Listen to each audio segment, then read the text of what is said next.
Bismillahirrohmanirrohim. Assalamualaikum warahmatullahi wabarakatuh. Pada hari ini kita lanjutkan materi tematik yaitu menjaga keseimbangan alam.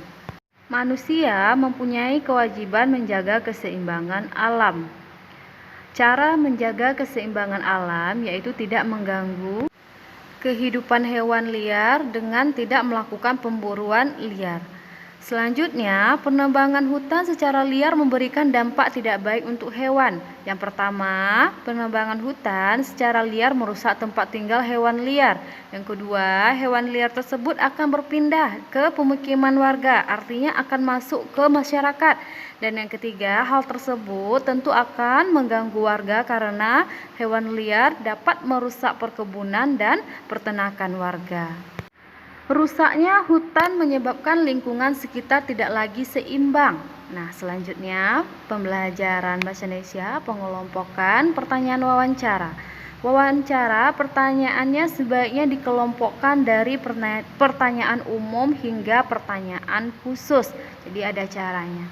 Pengelompokan pertanyaan wawancara bertujuan agar narasumber mudah diarahkan untuk memberikan penjelasan secara rinci.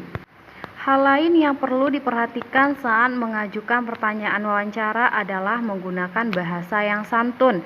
Kesantunan bahasa dapat ditunjukkan dengan cara tidak menyinggung lawan bicara kita. Jadi tidak boleh sesuka kita bertanya, tidak boleh memotong pembicaraan yang dilakukan oleh narasumber. Kemudian sebagai pewawancara, kita sebaiknya bersikap tidak membela pihak manapun. Jadi tidak boleh memberatkan ke siapa-siapa. Selanjutnya, ciri dan pemanfaatan sumber daya alam berupa hewan. Hewan merupakan sumber daya alam yang dapat dimanfaatkan oleh manusia. Hewan juga memiliki tempat hidup. Ada hewan yang tinggal di darat dan ada juga hewan yang tinggal di perairan. Nah, nanti akan Ustazah tampilkan contoh hewan yang di darat dan di perairan. Contoh ciri-ciri tempat hewan. Yang pertama, ayam. Ayam tinggal di darat. Ayam memiliki paruh yang berguna untuk mencari makan. Ayam dapat dimanfaatkan dagingnya dan telurnya. Ayam dibudidayakan di peternakan yang biasanya ada di dataran tinggi. Kemudian ada bebek. Bebek tinggal di darat, namun bebek juga dapat berenang. Bebek dibudidayakan di peternakan. Bebek dapat dimanfaatkan daging dan telurnya, sama seperti ayam. Telur bebek dapat diolah menjadi telur asin. Kemudian yang ketiga ada kelinci. Kelinci hidup di darat. Kaki belakang kelinci lebih kuat sehingga membantunya saat melompat. Makanan kelinci adalah sayur-sayuran, terutama wortel. Kemudian kelinci umumnya dijadikan hewan peliharaan. Selanjutnya ada ikan. Ikan hidup di air. Ikan digolongkan menjadi 3 jenis, yaitu ikan air tawar, ikan air laut, dan ikan air payau. Ada ikan yang dimanfaatkan sebagai makanan. Ada juga ikan sebagai ikan peliharaan. Selanjutnya, apresiasi terhadap hasil karya seni mozaik. Apresiasi merupakan pemberian nilai yang baik terhadap suatu karya seni. Nah, itu adalah dinamakan apresiasi. Contoh apresiasi hasil karya mozaik. Karya mozaik ini bagus dan indah. Menurut saya, karya mozaik ini akan lebih baik ditambahkan gambar hewan. Nah, ini adalah contoh mengapresiasi dari karya mozaik, ya.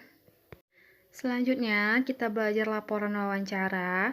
Kita mengajukan berbagai pertanyaan untuk menggali informasi penting dari narasumber saat wawancara. Nah, itu dinamakan laporan wawancara. Setelah kita buat pertanyaan, kita tanyakan ke narasumber, kemudian kita buat laporan yang kita wawancarai tersebut.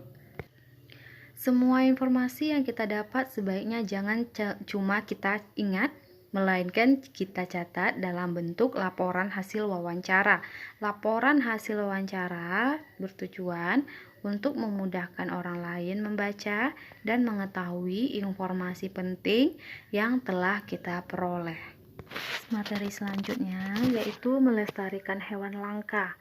Manusia wajib melestarikan hewan langka, artinya kita wajib melindungi satwa langka yang ada di hutan. Kemudian, kebun binatang Ragunan itu merupakan pelestarian hewan langka dilakukan dengan cara penangkaran hewan langka, salah satunya dengan mendirikan Suaka Marga Satwa Kebun Binatang dan Taman Nasional. Dengan melestarikan dan melindungi hewan langka tersebut, keseimbangan alam akan tetap terjaga sehingga hewan-hewan tidak terancam punah. Demikianlah pembelajaran tematik kita. Kita ucapkan dengan membaca hamdalah. Alhamdulillahirrabbilalamin. Assalamualaikum warahmatullahi wabarakatuh.